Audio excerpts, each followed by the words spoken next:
Iniwang sa ngalan ng Ama, ng Anak, ng Espiritu Santo. Amen. Ang pagpapala ng ating Panginoong Jesucristo, ang pag-ibig ng Diyos Ama, at ang pagkipagkaisa ng Espiritu Santo naway sa inyong lahat. At sumayin. Magandang umaga sa inyong lahat. Pakibati ang katabi ninyo, Merry Christmas.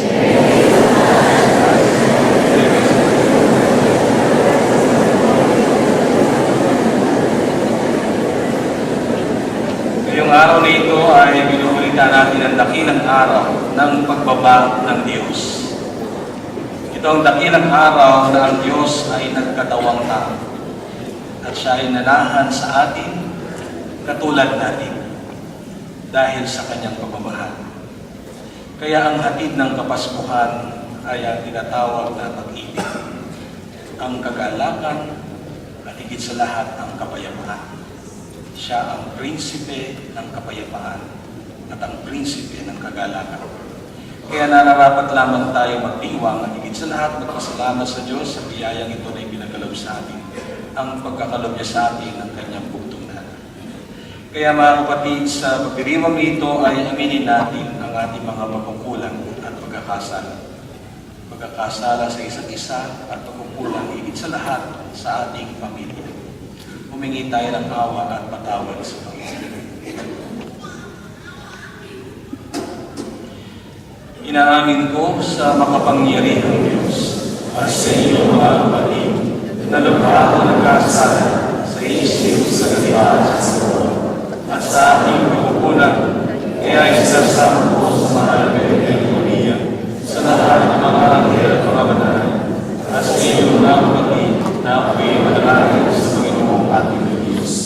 Kawan tayo makapangyarihang Diyos, patawarin tayo sa ating mga kasalanan at patnubayan tayo hanggang sumapit tayo sa buhay na walang hanggan.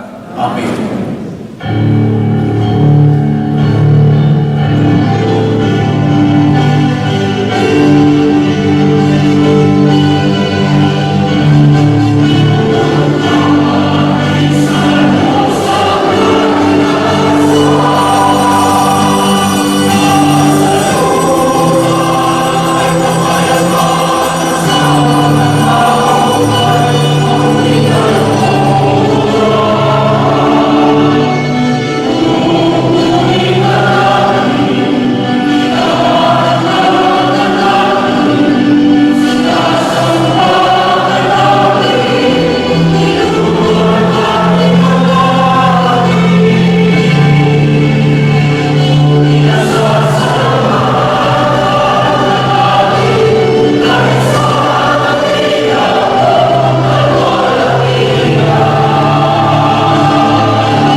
Ama naming makapangyarihan, sa iyong kagandahang loob kami iyong nilikha, at sa iyong pagtatangkilik kami iyong pinadakila. Sa pagkakatawang tao ng iyong anak kami iyong itinuring na hindi naibos sa iyo. Makapamuhay nawa kami bilang mga kapatid niya na totoong may pagkakapuri sa pamamagitan niya kasama ng Espiritu Santo magpasawalang hanggan.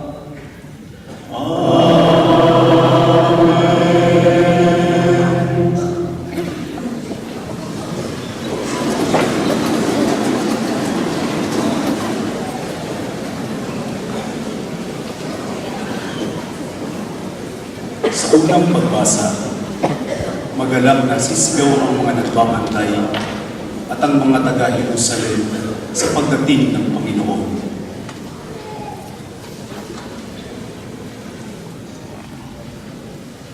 Pagbasa mula sa aklat ni Propeta Isaías. Magmula sa bundok o kay gandang pasdan ng sugong dumarating upang ipahayag ang magandang balita ng kapayapaan. Ipapahayag niya ang tagumpay at sasabihin, Sion, ang Diyos mo ay hari. Narito, sisigaw ang nagbabantay, dahilan sa gala, sama-sama silang aawit. Makikita nila ang Panginoon sa Sion at babalik. Magsiawit kayo, mga guhong muo nitong Jerusalem, pagkat ang hinirang ng Diyos na Panginoon ay kanyang inaliw. Tinubos na niya itong Jerusalem. Sa lahat ng bansa, ang kamay ng puon na tanda ng lakas ay makikita ng mga nilalang. At ang pagliligtas nitong ating Diyos, tiyak mahahayag. Ang salita ng Diyos. Salamat sa Diyos.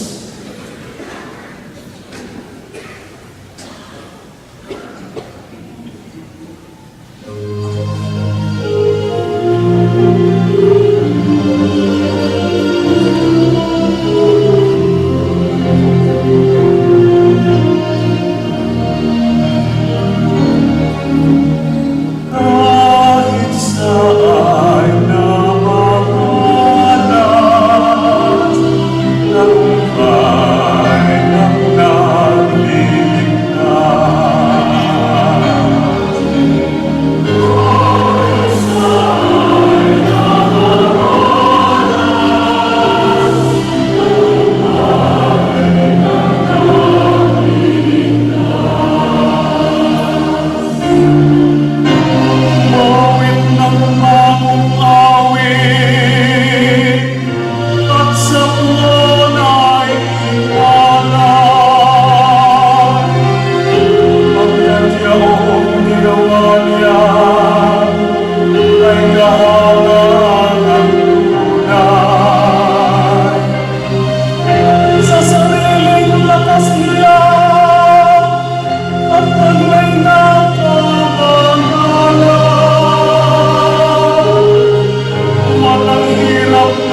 pagbabasa, nagsalita ang Diyos sa iba't ibang panahon at sa iba't ibang paraan sa pamamagitan ng mga propeta. Ngayon, siya'y nangungusap sa pamamagitan ng kanyang anak. Pagbasa mula sa sulat sa mga Hebreo. Noong una, nagsalita ang Diyos sa ating mga ninuno sa iba't ibang panahon at sa iba't ibang paraan sa pamamagitan ng mga propeta. Ngunit ngayon, siya'y nagsalita sa atin sa pamamagitan ng kanyang anak. Sa pamamagitan ng anak ay nilikha ng Diyos ang sansinukob at siya ang itinalaga niyang magmay-ari ng lahat ng bagay. Ang anak ang maningning na sinag ng Diyos, sapagkat kung ano ang Diyos ay gayon din ang anak. Siya ang nag-iingat sa sansinukob sa pamamagitan ng kanyang makapangyarihang salita. Pagkatapos niyang linisin tayo sa ating mga kasalanan, siya'y lumuklok sa kanan ng Diyos, ang makapangyarihan sa lahat.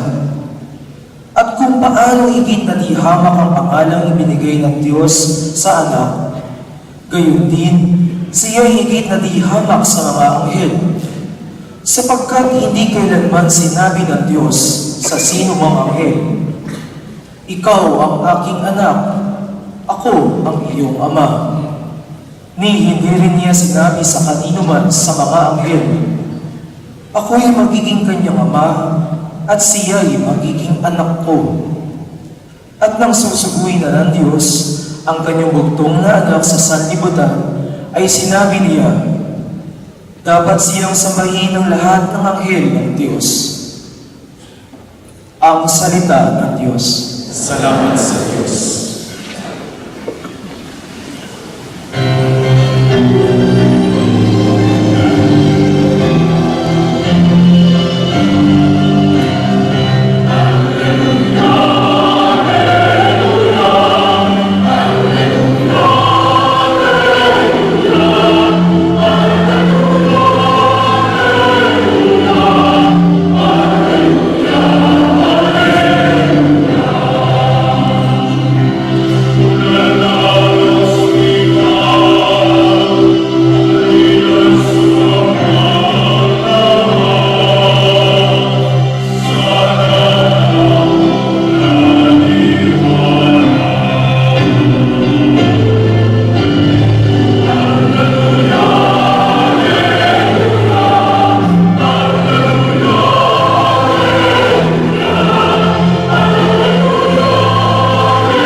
Sumainyo ang Panginoon.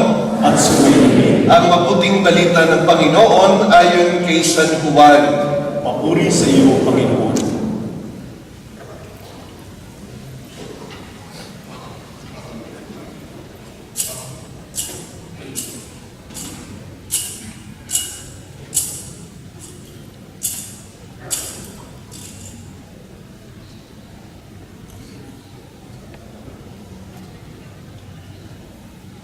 Sa pasimula pa ay naroon na ang salita.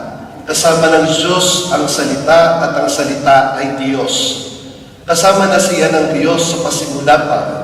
Sa pamamagitan niya nilikha ang lahat ng bagay at walang anumang nalikha na hindi sa pamamagitan niya.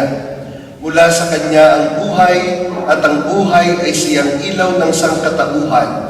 Nagliliwanag sa kadiliman ang ilaw at hindi ito kailanman nagapi ng kadiliman. Sinugo ng Diyos ang isang tao na nagngangalang Juan. Naparito siya upang magpatotoo tungkol sa ilaw at manalig sa ilaw ang lahat dahil sa patotoo niya. Hindi siya ang ilaw, kundi naparito siya upang magpatotoo tungkol sa ilaw. Ang tunay na ilaw na tumatanglaw sa lahat ng tao ay dumarating sa sanlibutan. Nasa sanlibutan ang salita. Nilikha ang sanlibutan sa pamamagitan niya, ngunit hindi siya nakilala ng sanlibutan. Naparito siya sa kanyang bayan, ngunit hindi siya tinanggap ng kanyang mga kababayan. Ngunit ang lahat ng tumanggap at nanalig sa kanya ay pinagkalooban niya ng karapatang maging anak ng Diyos. Sila nga'y naging anak ng Diyos, hindi dahil sa isinilang sila ayon sa kalikasan, ni sa pita ng laman o pagkagawa ng tao. Ang pagiging anak nila ay buhat sa Diyos. Naging tao ang salita at siya ay nanirahan sa piling natin. Nakita namin ang kanyang kapangyarihan at kadakilaan, puspos ng pag-ibig at katapatan. Tinanggap niya mula sa Ama ang kapangyarihan at kadakilaan ito bilang bugtong na anak. Nagpatotoo si Juan tungkol sa kanya at gayon ang kanyang sigaw. Siya ang tinutukoy ko ng aking sabihin, ang darating na kasunod ko ay higit sa akin, sapagkat siya ay siya na bago pa ako ipanganak. Dahil sa siya'y puspos ng pag-ibig tayong lahat ay tumanggap mula sa kanya ng abot-abot na kaloob, sapagkat ibinigay ang kautusan sa pamamagitan ni Moises, ngunit ang pag-ibig at katotohanan ay dumating sa pamamagitan ni Jesucristo. Kailan ba'y walang nakakita sa Diyos, subalit ipinapakilala siya ng bugtong na anak. Siya ay Diyos na lubos na minamahal ng Ama.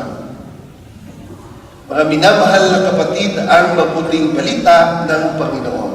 Pinupuri ka na, Panginoong Jesucristo.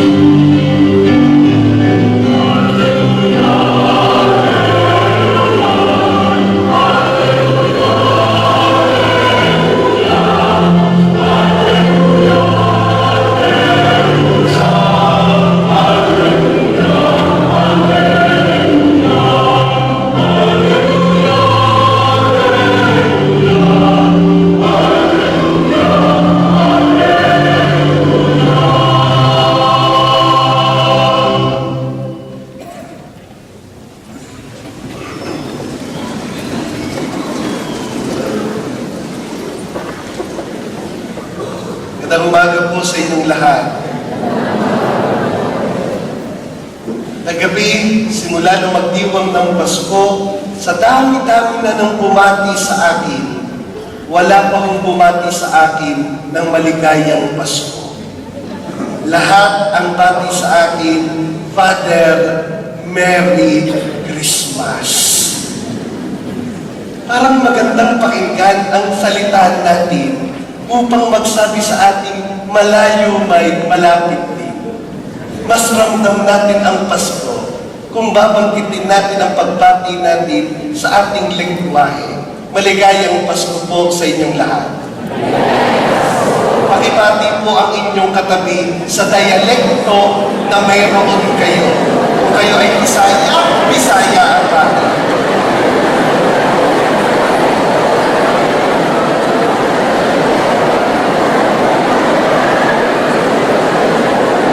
Tama na po, Pasko lang ang sinasabi ko, baka binati nyo na ng Happy New Year. Itahon ninyo, mas masarap bumati sa ating lengguwahe.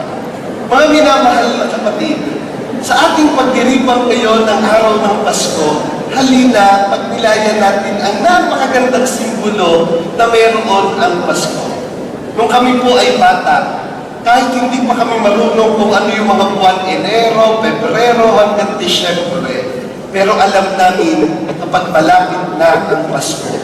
Paano ho ang gagawin? Simple lang.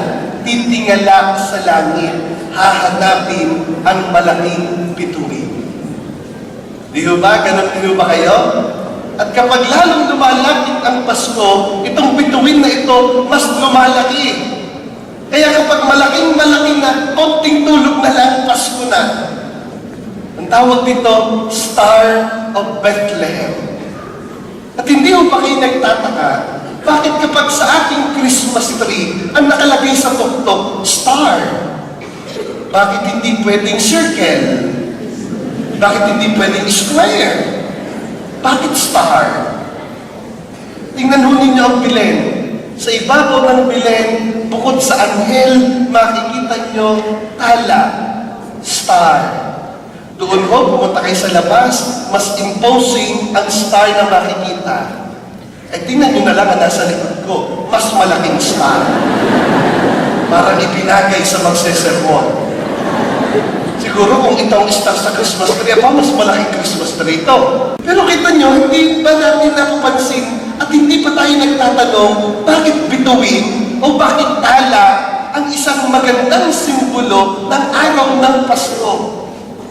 Sapagkat ang bituin nagbibigay din sa atin ng liwanag. Kaya nga sa araw ng Pasko, ipinagdiriwang natin si Jesus bilang liwanag o ilaw o tanglaw ng sanlibutan. Kaya nga binanggit ko sa inyo ng mga nakaraang araw sa istorya ng kaligtasan natin, malagi nating nakikita napakahalaga ng dilim upang sumilay ang liwanag. Noong isilang si Jesus, sang-ayon sa Ebanghelyo kagabi, pagpaparanas at pagpapaliwanag kung ano nangyari nung siya isilang, mula sa kadiliman, ang tanglaw, ang tala, ang nagsilbing gabay sa mga mago, gayon din sa mga pastol, upang malaman nila kung saan isinilang ang Diyos. Tala na nagbigay liwanag sa sanlibutan, kung paano ang tala ay nagbigay liwanag nung isilang si Jesus, sapagkat si Jesus ang liwanag. Nakakalungkot lang po, sa kabila ng liwanag na ating natatanggap, mas tinatanggap at mas gusto natin yung liwanag na hindi pang matagalan. Mas gusto natin yung liwanag na panandalian. Kaya nga, pag kayo ay nakakita ng fireworks, yay! Tuwan-tuwa kayo. Pagkatapos ng ilang minuto, o nasaan na yung liwanag na pinalakpakan ninyo? Di ho ba? Panandalian. Mas kinatutuwaan natin ang liwanag na panandalian kaysa liwanag na pangmatagalan na ibinigay ng Diyos sa atin bilang liwanag na pangmatagalan o permanente. Ano ho itong mga liwanag na ito? Araw. Hindi ko nga alam sa inyo kung nare-recognize nyo pa o mas gusto nyo pa ang liwanag ng araw. Mas ramdam na at mas na-appreciate natin ang araw kapag ganitong taglamig. Pag summer, itinatakwil ninyo ang araw. Di ba? Mas ginugusto natin ang liwanag na panandalian kaysa liwanag na pangmatagalan. Pero itong pwedeng sabihin natin, ay Father, ang liwanag ng araw na uubos, kapag gabi wala na, pero may ibinibigay muli ang Diyos na liwanag. Liwanag na ibinibigay ng buwan at ng mga bituin. Tanglaw. Dahil ang liwanag ibinigay ng Diyos ng libre. Pero ang problema sa atin, mas gusto natin hindi yung libre. Mas gusto natin yung tayo ay bumabayad. I could not imagine na ang isang ganitong kadaming tao nagdiriwang ng banal na misa sa dilim. Pero gumagamit tayo ng liwanag. Kahit nga ako itong simbahan na ito, tingnan ninyo ang structure. Meron pa rin sinisilayan, meron pa rin nilulusutan ng tunay na liwanag ng Diyos. Napakagandang paglalarawan na ang liwanag ng Diyos pangmatagalan sapagkat si Jesus ang kanyang liwanag sa buhay natin pangmatagalan. Hindi natin pwedeng sabihin ang liwanag ng Diyos nananatili lamang sa atin kapag tayo'y maganda ang pakiramdam at kapag may natanggap tayong pagpapala. Dahil sa kabila ng kadiliman ng ating sarili, sa kadiliman ng ating karanasan, makikita pa rin natin ang liwanag ng Diyos. Ang Diyos ang ating tanglaw. Kaya nga sa kabila ng kadiliman, sa gitna ng kapighatian ninyo, minsan mapapatawag kayo, Diyos ko. Sapagkat kita natin ang liwanag ng Diyos. kita niyo ang liwanag ng Diyos. Ang liwanag ng Diyos, pangmatagalan. Kaya, hindi ho isang simpleng palamuti ang tala o bituin sa buhay ng Kristiyano. Ang liwanag, simbolo ng ang tala, simbolo ng liwanag ni Kristo. Kaya araw-araw, dasalin po natin, Panginoon, nawa makita ko ang iyong liwanag.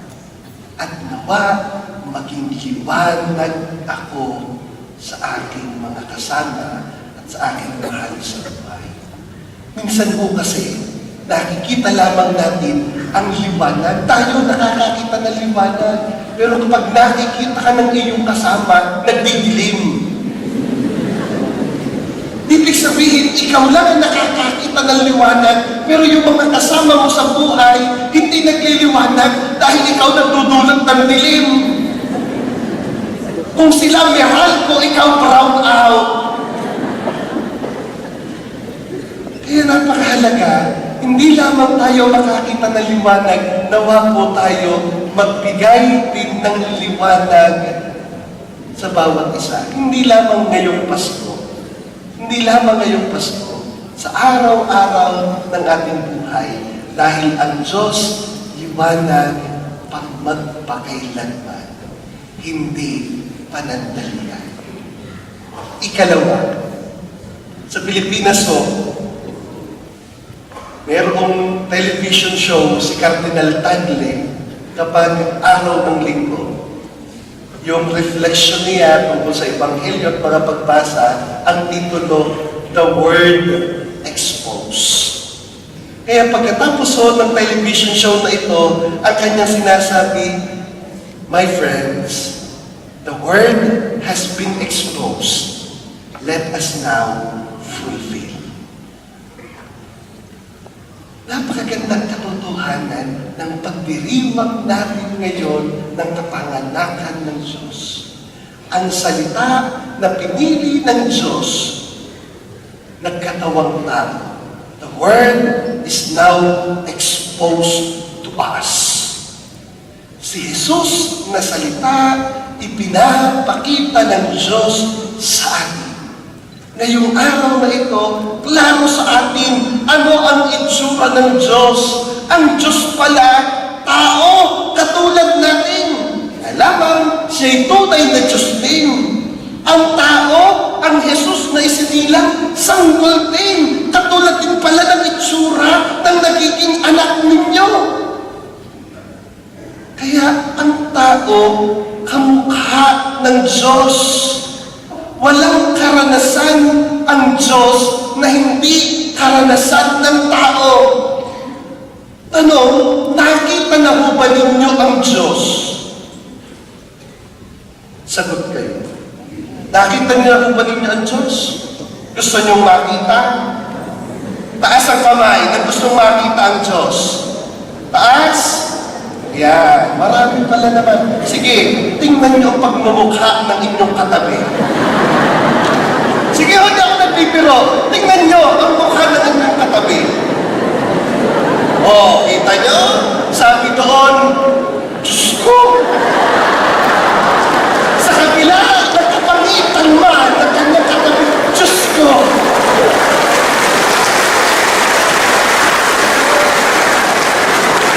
Yan ang magpapatunay na ang Diyos laging kamukha natin. Hindi lamang kamukha ng Diyos ang magaganda at guwapo. Kahit yung hindi pinihiyaan ng magandang mukha, kamukha yan ng Diyos. Diyos ko. Diba nga lang ang reaksyon, ano mo? Pag wow, Diyos, pag maganda, kapag pangit-pangit, Diyos ko. Kita nyo? The Word has been exposed to us. Ipinakita sa atin ang Diyos. Pinili ng Diyos sa lahat ng paglalarawan. Bakit pinili ng Diyos na siya'y maging salita? Kaya nga ayon sa ating Ebanghelyo, mula sa unang kabanata, in the beginning was the Word, and the Word was with God, and was God. Sa pasimula pa, naroon na ang salita. Bakit mas pinili ng Diyos ang salita? Sapagkat ang salita may kahulugan. Kapag ang salita wala ng kahulugan, hindi salita ang tawag dyan. Ang tawag dyan, tunog. Sound. Kaya kapag ang inyong asawa'y nagbubunganga na, kita ninyo, walang meaning sa asawa, hindi na pinapakinggan. Bakit? Tunog lang yan. Kaya kapag ang inyong asawa, habang nagngangawa, yung inyong asawang lalaki, bakit? Tunog lang yan. Walang kahulugan. Ibig sabihin, hindi salita. It comes to us naturally. Lahat ng ating naririnig, dumadating sa tenga natin. Pero iba ang salitang may kahulugan. Dumadating sa atin ng personal. Pag sinabing personal, iniintindi mo. Tulad ngayon, lahat kayo nakatingin sa akin. Pero sana ang tingin nyo sa akin, hindi lechon. Kung nakatingin lang kayo sa akin, ang salita ko ay isang tunog lang, walang kahulugan. Pero kung nakikinig kayo sa sinasabi at pinapangaral, the word is coming to you on a personal basis. Personal ninyong tinatanggap ang salita. Ganyan po ang Diyos. Ang Diyos, kapag nagsalita sa atin, hindi tunog. Ang Diyos, kapag nagsalita sa atin, may kahulugan. At anong kahulugan ng Diyos? Pagmamahal. Kaya ang isang taong hindi nakikinig, hindi nagmamahal.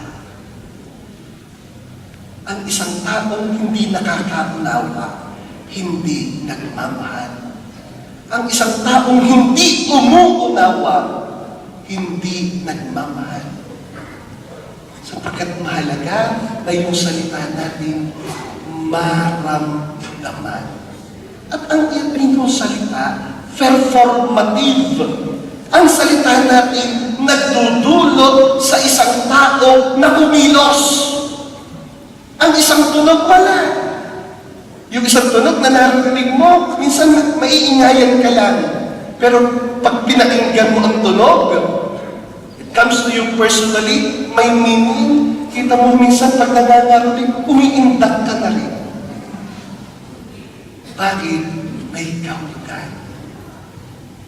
Ang salita, performative, nagdudulot sa atin na kumilos.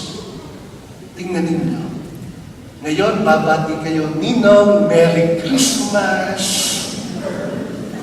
Performative, ang ninong lumalayo. Performative. Pero sabihin niyo, Ninang, ang ganda-ganda mo ngayong araw ng Pasko. Halika, bigyan kita ng pera. Performative. Pero kapag sinabi mo yung masama, lalayo yan. Pero kapag mabuti, lalapit yan. Ganyan ang salita. Ang salita yung mabuti, kaya lumalapit tayo. Sapagkat ang salita ng Diyos may kahulugan. Kahulugan ng pagmamahal. Kaya ngayong araw ng Pasko, napakaganda ho ng dalawang simbolo na ipinahayag ng ating Ebanghelyo. Una, ang ilaw o liwanag. Ikalawa, ang tinatawag na pagmamahal. Itong pagmamahal na ito, makikita natin sa salita na nagkatawang tao. Napakagandang kahulugan. Nung inihahanda ko ito, hindi ko alam anong itsura ng altar na yan. Pero nung makita ko, wow! Sapagkat yung dalawa na mahalagang simbolo ng ating pagdirigma nasa inyong harapan. Hindi ko kami ni Father, hindi kami ang liwanag at ang pagmamahal. Love and light. Kaya ngayong araw na ito, ang hamon sa atin, handa ka ba na magliwanag? Handa ka bang makakita ng liwanag? Handa ka bang makinig sa liwanag, sa salita ng Diyos bilang tanda ng kanyang pagmamahal? Are you ready to be a light? Are you ready to be a lover? Liwanag, pagmamahal. Tatandaan po ninyo. Maligayang Pasko po sa inyo.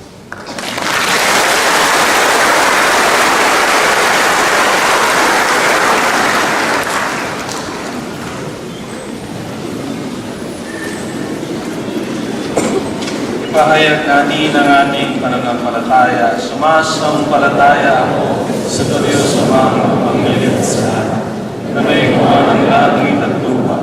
Sumasampalataya ako kay Yesu Cristo, iisa ng Diyos, Panginoon natin lahat. Nagkatulong sa ngalan ng Espiritu Santo, ipinanganak sa kapangyang Panginoon, inabigay sa ating Poncio Pilato, ipinako sa krus na matay pinili, nanalo sa pinaroonan ng may Ama, nang may kapataraw na buhay ng muli, napakiyan sa langit, nagaluto sa tala ng Diyos sa mga makapangyarihan sa lahat. Doon umula ng narito at uupog sa nakabubuhay at magpalay na araw. Sumasampalataya naman ako sa Diyos sa Espiritu Santo, sa banal na simbahan Katolika, sa kasamahan ng mga banal, sa kapatawaran ng mga kasalanan, sa pagkabuhay ng muli ng magpalay na araw, at sa buhay ng walang hanggan. Amen.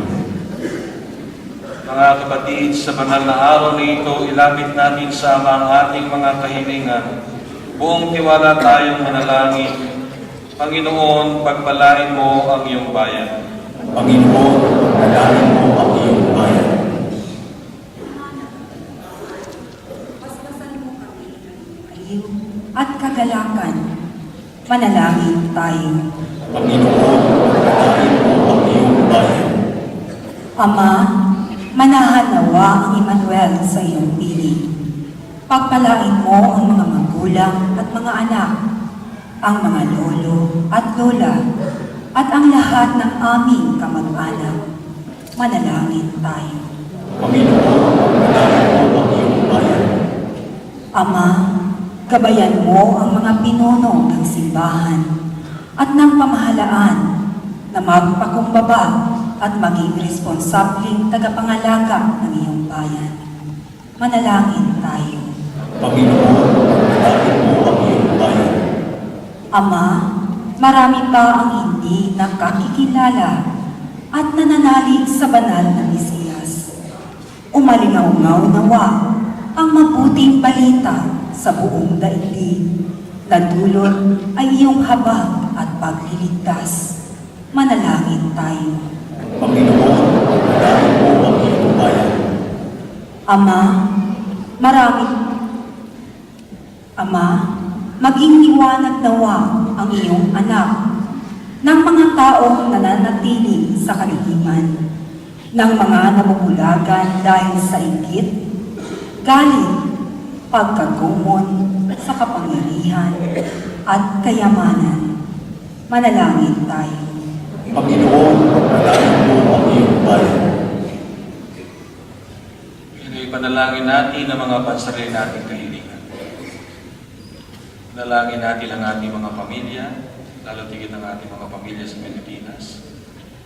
Naway patuloy silang kalingahin at pagpalain ng Diyos at bigyan ng kasaganaan. At ilayo sa lahat ng sakuna at karingin bigyan ng kalusugan ng pangatawan. At ganoon din nalalahanin natin ang mga kapatid nating may karamdaman. Lalo tigit ang mga kababayan natin na naririto at nasa ospital. Naway makamit nila ang ganap na kagalingan sa prinsipe ng liwanag na sumilang sa atin ang ating Panginoong Yesus. Idalangin natin sa Panginoon. Panginoon, pagpalain mo ang iyong bayan. Ama, dinggin mo ang aming mga panalangin. Gawin mong panahon ng pasasalamat at pagbabahaginan ang pagdiriwang ng Pasko. Inihiling namin ito sa pamamagitan ni Kristong aming Panginoon. Amen.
mga kapatid, upang itong ating paghahain ay kalugdan ng Diyos sa mga makapangyarihan.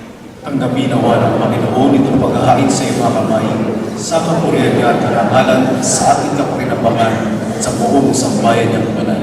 Ama naming lumikha, ang paghahain ito ngayong dakilang kapistahan ng Pasko ng pagsilang ng iyong anak ay iyong kalugdan bilang ganap na pagsamba sa at lubusang pakikipagkasundo namin sa iyo sa pamamagitan niya kasama ng Espiritu Santo magpasawala hanggan. Amen. Sumayin niyo ang Panginoon. At sumayin din, Itaas sa Diyos ang inyong puso at tibok. itinaas na namin sa Panginoon. Pasalamatan natin ang Panginoong ating Diyos. Marapat na siya ay pasalamatan. Ama naming makapangyarihan.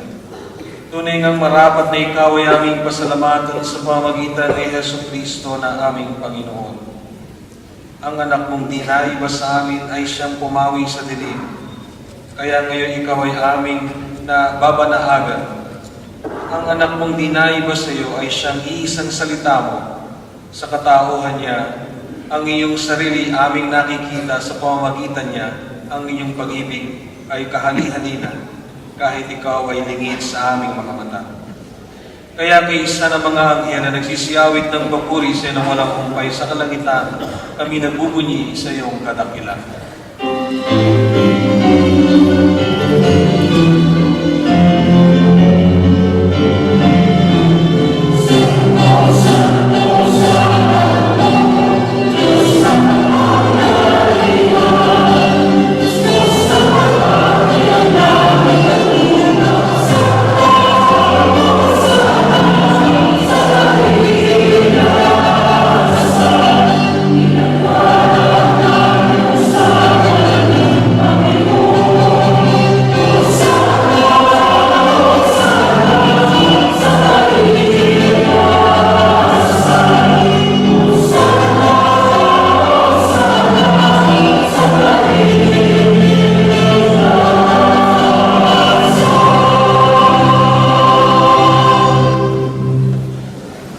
Ama naming banal, dapat kang purihin ang tanang pinapal sa pamagitan ng iyong anak na aming Panginoong Jesucristo sa kapangyarihan ng banal na Espiritu ang lahat ay binibigyan mo ng buhay at kabanalan. Walang sawa mong tinitipon ng iyong sambayanan upang mula sa pagsikat hanggang sa paglubog ng araw, maihandog ang malinis na alay para sambahin ang iyong ngalan. Ama, sinasamo namin, pakabanalin mo sa kapangyarihan ng banal na Espiritu ang kaloob nito na aming inilalaan sa iyo. Ito nawa ay maging katawan na dugo at ang aming Panginoong Jesucristo na nagutos ipagdiwang ang misteryong ito. Noong gabing ipagkanulo siya, hinawakan niya ang tinapay. Pinasalamatan kaniya. Pinaghati-hati niya yun. Iniyabot sa kanya mga alagad at sinabi, tanggapin ninyong lahat ito at kanin. Ito ang aking katawan, kaya handog para sa inyo.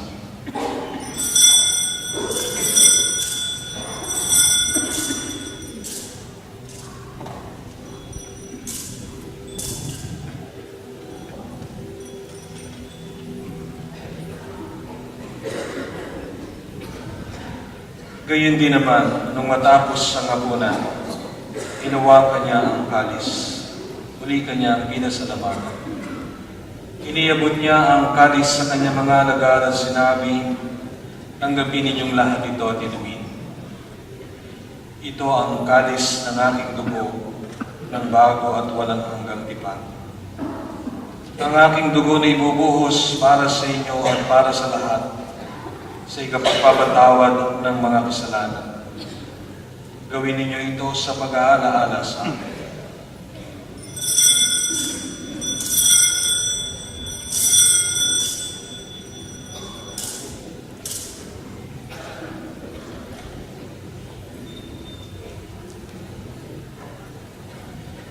Ipagbunyi natin ng misteryo ng pananampalataya.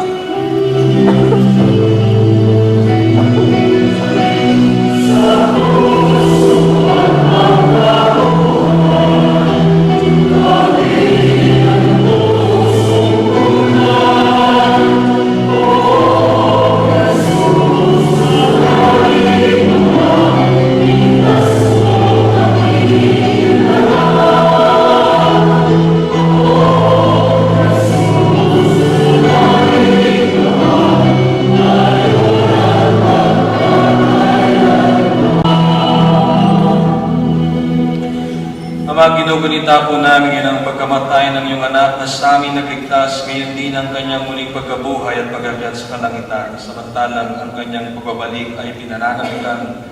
Kaya bilang pasasalamat ngayon aming iniyari sa iyong buhay at banal na paghahain ito. Tunghayan mo ang handog nito ng iyong simbahan, masdan mo ang iyong anak na nag-alay ng kanyang buhay upang kami magkasundo sa iyo. Loobin mong kami magsasalo-salo sa kanyang katawan at dugo ay mapuspos ng Espiritu Santo at maging isang katawan at isang diwa kay Kristo. Kami naway gawin niyang handog na habang panahong nakatalaga sa iyo.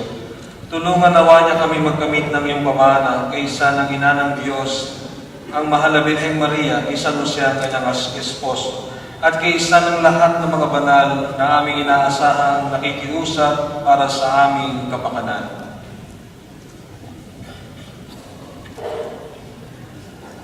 Ama, ang handog na ito ng aming pakikipagkasundo sa iyo ay magbunga nawa ng kapayapaan at kaligtasan para sa buong daigdig.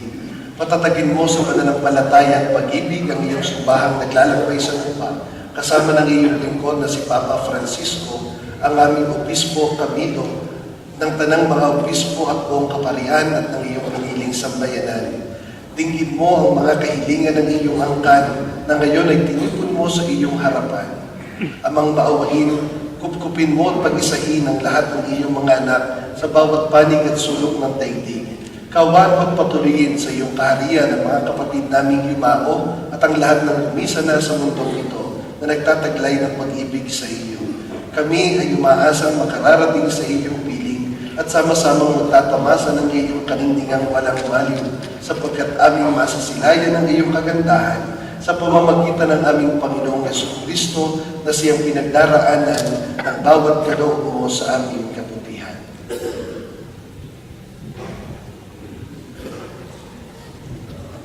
Sa pamamagitan ni Kristo kasama niya at sa Kanya, ang lahat ng parangal at papuri sa iyo, Diyos Amang makapangyarihan, kasama ng Espiritu Santo, magpasawalang hanggan.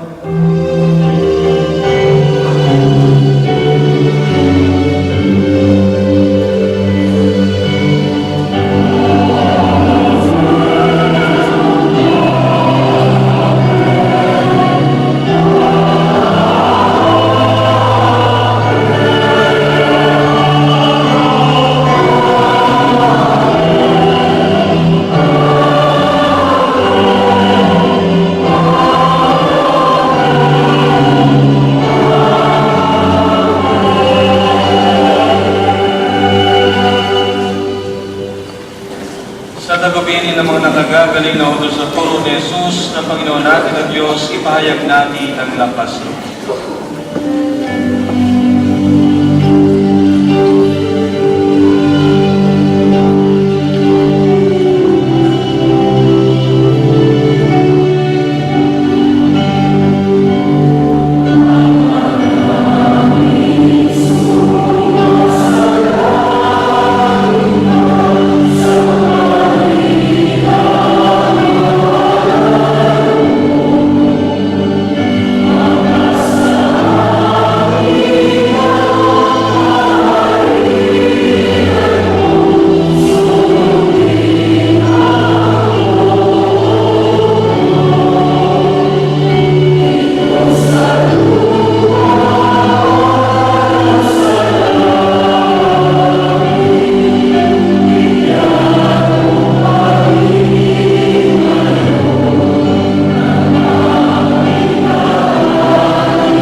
sa lahat ng masama pagkalooban ng kapayapaan araw-araw, iligtas sa kasalanan at ilayo sa lahat ng kapahamakan.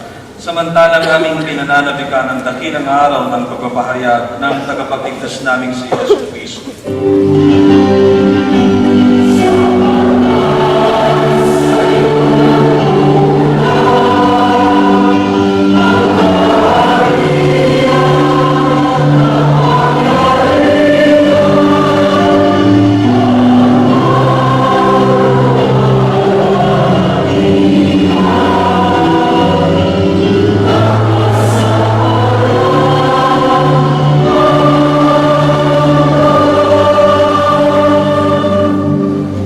Panginoong Jesucristo, sinabi mo sa iyong mga apostol, kapayapaan ang iniiwan ko sa inyo, ang aking kapayapaan ang ibinibigay ko sa inyo, tungayan mo ang aming pananampalataya at huwag ang aming mga pagkakasala at pagkukulang. Pagkalooban mo po kami ng kapayapaan at pagkakaisa ayon sa iyong kalooban, kasama ng Espiritu Santo, magpasawalang hanggan. Amen. Ang kapayapaan ng Panginoon ay laging sumainyo. At sumayin. Kaya naibigay natin ang kapayapaan at liwanag ni Kristo sa isa't isa.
Mga kapatid, ito ang ating Panginoong Jesucristo.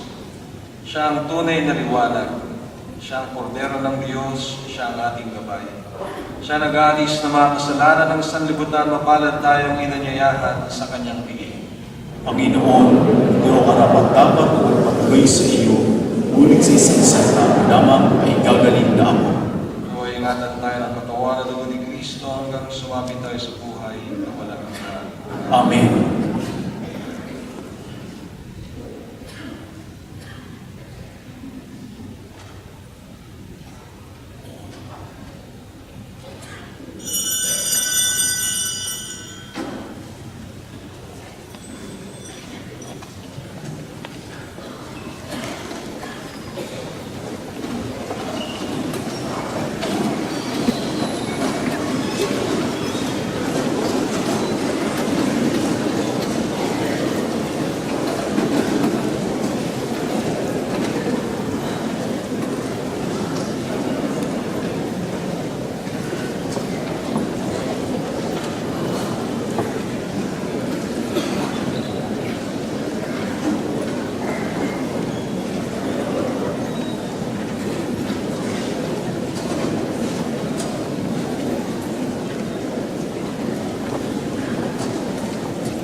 Magsilayo po ang lahat. Manalangin tayo, Ama naming mapagmahal. Ipagkaloob mo ang sumilang ngayong tagapagligtas na nagdulot sa amin ng muling pagsilang sa iyong angkan. Ay siya rin ang magkaloob ng muling pagkabuhay kasama mo at ng Espiritu Santo magpasawalang hanggan.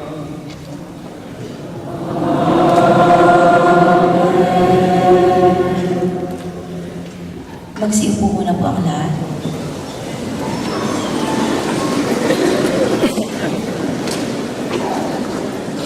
Church announcements.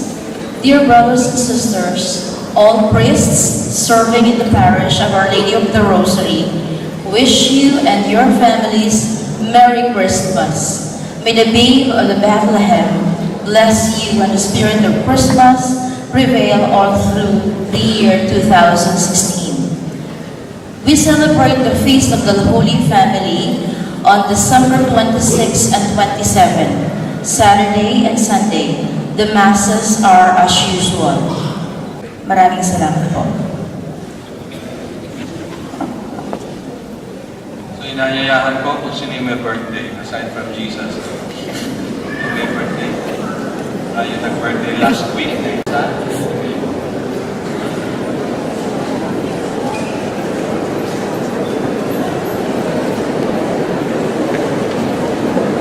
Magsitayo tayo, ating panalangin natin. Pagpala, mahabagin Diyos, hinihiling po namin, basbasan mo, mga kapatid namin ito na naghiwang at nagkiriwang ng kanilang karawan. Ngayong pagpapala na nagmumula sa iyo, ay makamit nila. Ganon din ang kanilang mga itinataguyod, ang kanilang mga mahal sa buhay, ay pagpalain mo rin lahat na pagpapala na nagmumula sa iyo. Bigyan mo po sila ng lakas ng loob at ingatan sa lahat ng sakulan. At ganon din bigyan ng kalusugan ng kanilang pamatawan at ganon din ang kanilang espiritu. Ang lahat ng ito hinihiling namin sa pamamagitan ni Kristo, aming Panginoon.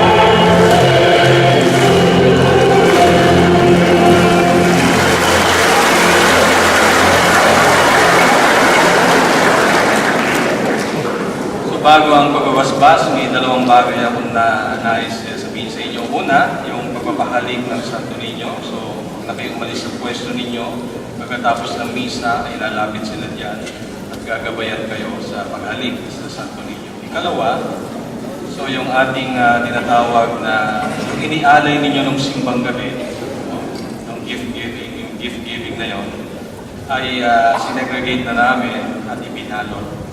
So nakabuo tayo ng almost 500 okay, na napalot na.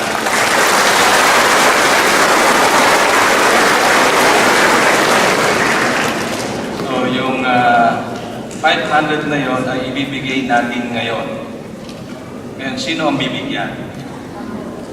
So kung palagay mo, kailangan mo kumuha ka. Ibibigay sa inyo. So ngayon, sa pagbibigay, dahil may gumagamit ng Arabia Hall, Our Lady of Arabia Hall, dadaan kayo dun sa, alam niyo yung opisina ng parokya? Dun sa gilid nun. Gagabayan kayo ng ushers. At papasok kayo dun sa building, na Gremoli Building. Pero huwag kayong maingay, dahil may nagmimisa dun sa Arabia Hall, baka pagalitan tayo. At iaabot sa inyo yung mga bags, no? Nang nangangailangan. So kung ikaw naman ay sumusweldo ng 10,000 a month, huwag ka nang pumila doon. Kung ikaw naman ay dalawang kotse, huwag ka nang pumila doon. Doon ka pumila sa office, humingi ka ng panggas. Okay. So yung mga kababayan na alam mo, kailangan mo, at kailangan mo biyaya ng Pasko, pumunta ka doon sa gilid ng parish office, meron doon daan, papunta doon sa Gremoli Building at iaabot sa inyo. So, kailangan ay after this Mass, pwede na kayong pumunta doon. So, ayusin natin, kailangan maayos dahil baka ma-disturb natin yung ibang nagmimisa, alatigin dito sa Arabia. Okay? So, almost 500 yun. So, kailangan namin ng 499 para tumanggap doon. Okay. Doon sa Pinaloteo. So, yun ay pagpapala ng Panginoon. Biyaya ng ating Panginoon na isinilan. Palakpakan natin ang Panginoon.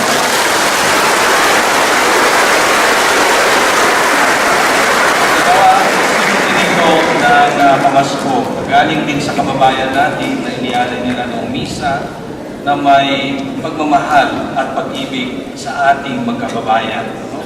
Kaya nga sabi, kahit sino-sino ang mag-uunawaan, sino-sino magmamahalan, tayo rin magkakababayan. Ha?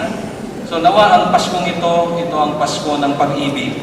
Ito ang Pasko ng tinatawag na pag-uunawa sa isa't isa. Ito ang Pasko ng liwanag. Ito ang Pasko ng buhay. Huwag tayong maghilahan pababa, mga Pilipino. Magmahalan tayo.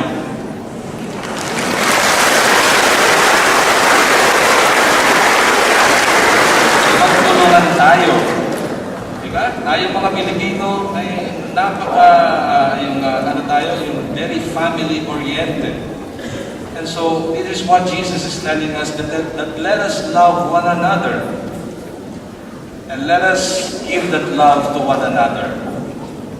Tayo ang magtulungan, tayo ang magtakayan sa isa't isa. Kapag may nadapa, huwag natin pagtawanan. Itayo natin at tulungan natin. Kung meron kang sobra, iabot mo at itulong mo sa kapwa mo. Ito ang dala ni Kristo, ang pag-ibig, ang kapayapaan, at ang kagalakan. Okay. So inulit ko, mamaya, after this Mass, doon kayo dadaan sa gilid ng parish office, no? Para kunin yung mga bag o yung tinatawag na regalo ng ating Panginoon. So ang pagpapahalik ng santo ninyo ay gagawin para sa labas. No? So matapos niyo humalik, pwede na kayo diretso. Amen. Napakan natin muli ang Panginoon.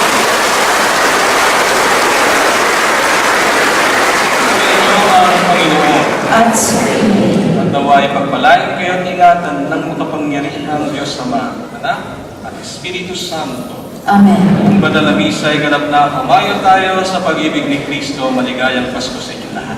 Salamat sa Diyos. Maligayang Pasko.